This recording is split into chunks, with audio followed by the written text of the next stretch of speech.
哇！對，啱啱見到註冊成交啊！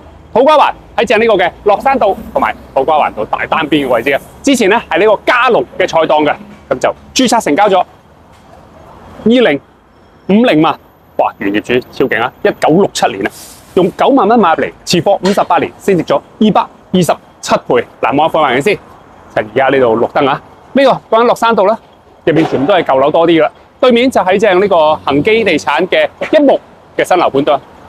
呢個就土瓜灣道啦，再過去馬頭圍道啦，嗰邊就街市位置啦。呢位咧就人流非常之十足嘅，已經成棟嘅大廈呢度。講緊樓齡係66年啊。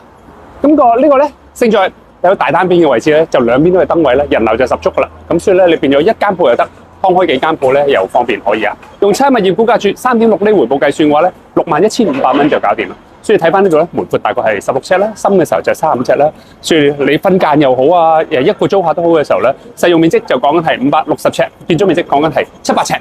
嗱，好處嘅地方嘅時候，燈口位置咁變咗啲人咧就一等燈就自然會喺度消費噶啦。咁因為每個門口嘅時候咧，行過去好快，第一等個燈口位咧就自然會周圍望下，就分分鐘同你買啊。兩個燈口夾到住，同埋對面咧有個恒基嘅新樓盤，新嘅消費力啦。附近居民嘅時候，如果冇新樓盤咧，就會比較弱啲，但係個消費力啊，大家有新樓盤嘅話，同埋加埋而家你睇啲人啊，係咁湧住咁嚟，撞住企唔穩添啊。所以呢個5分食10分招信1分收手，呢個2000萬睇嘛，呢個7分位置，俾多半分嘅7.5分。我係盛匯商務基金創辦人李根，記住加入呢個 WhatsApp list，咁你就馬上收到最新商務資訊。拜拜。